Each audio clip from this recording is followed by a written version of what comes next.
Welcome to the second discussion of the LeaderBoard. Today we will be working through the Decipher model and talking about our telework example. As you recall, since the COVID-19 pandemic, telework has been at the front of our workers' minds, and we need to be positioned as an agency to leverage virtual modalities.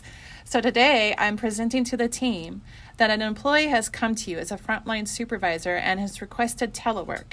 We are going to work through the Decipher model to show you how to use this decision model. So let's start it off with define the problem. Okay, Donnelly, I think that in reference to our telework model, a couple of things kind of come to mind as far as the validity of the ask.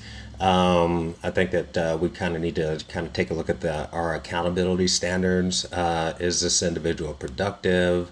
Do we have some performance measures in place that we can make sure that we're getting the utmost productivity out of that employee, things like that? Those are all great examples, Tony. What else would we consider? Well, I also think that, really narrowing down the scope, really putting something in place that is congruent across the state of the organization so that, obviously we're in compliance with the union standards and things like that. Fantastic. Thank you.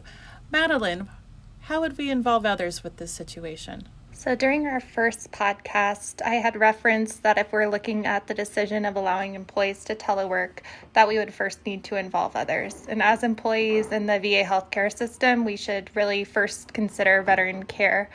So I referenced a poem that a veteran wrote that at the prior VA healthcare system that I worked at, we had on the back of each chair in the conference rooms that we would reference and acknowledge prior to the meeting starting, ensuring that the decisions that we're making always consider veteran care and what's best for patient care.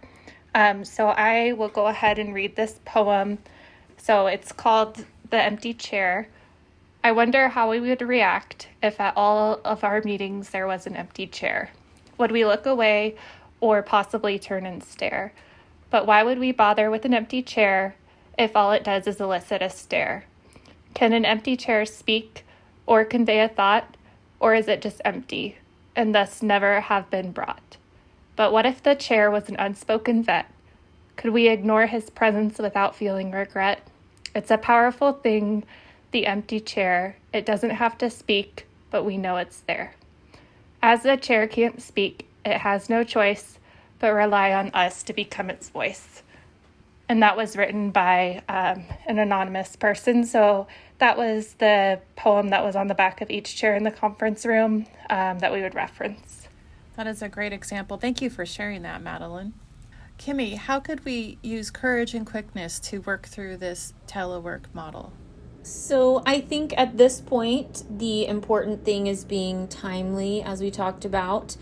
And this is really important because you don't want your competitors to pass you by as they're being innovative and creative in figuring out how to telework and come up with different options to retain their employees. You run the risk of losing yours if you wait too long to decide. And it can be scary to make that leap. I think the biggest thing as a leader is to remember that failure is essential to forward progress. And if you're not failing, then you're not taking enough risks. And this really instills that everyone has that growth mindset and is moving forward, and the creativity is flowing for your team. Kimmy, I think that's awesome. And also, we've already started seeing that competitiveness in the workforce as people are able to find places that they can telework, especially in the healthcare field right now. And so I think it's important to remember that's how we stay competitive here at the VA. Thanks for bringing that up, Allie. It's very true that we need to compete with outside forces, especially in the world today where so many other companies are trying to recruit those people out there looking for jobs, and with staff shortages across the nation, this is a great time to leverage some of those extra benefits that we can offer at the VA. Thank you for that. Gretchen, how would we implement this if we decided to move forward? Yes. Well, thank you, Donnelly. That's a great question. Well, earlier I talked about strategy and direction. And I just really want to emphasize that strategy, that's more of a direction's more of a process, and strategy before that's also important. But what I really want to emphasize is SMART goals, because one of the things I talked about was, one, setting clear goals, defining clear variables. SMART goals are specific, measurable, attainable, realistic, timely, and it's important to have those so that you can move forward in setting your goals and making sure that you reach them. So Gretchen, tell me, would that be for the employee that you would be setting those SMART goals on how they're going to accomplish their work from home? Yes, we can talk to our employees at frequent intervals to help the employees reach their SMART goals. It's important for managers and supervisors to help employees move forward with those SMART goals so that they can be involved in their personal development and stay focused on the VA and adhering or being interested in remaining an active team player. Great, thank you for that. And Allie, how should we follow up? I think that when you're following up after a big decision like this, perhaps you've chosen to move forward with allowing some of your employees to work remotely. You really need to go back to, did I define this problem correctly? Was there anything I missed that Tony talked about? You need to make sure that you follow up with key stakeholders, as Madeline discussed. It may be looking at, is veteran care maintaining the excellence? Are we maintaining excellence in veteran care? Did I miss out on talking with any team members above or below that might be impacted by having a team member virtually? And following up with those teammates to make sure that everything is still moving smoothly with team care. And then going back to what Kimmy was saying is being brave and knowing that you may have some hiccups along the way, but you might have to go back to the drawing board and problem solve some more before just like being like, no one can telework anymore.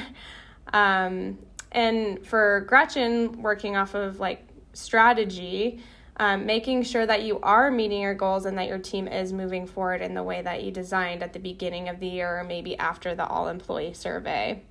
One of the biggest things we see is the confirming evidence trap. And so you need to make sure that you're maybe talking with other leaders that are challenging you to see any blind spots that you may have for maybe certain employees, or you may favor telework and see it as a really positive thing, but there may be some negative effects that you missed because of your favorability towards it.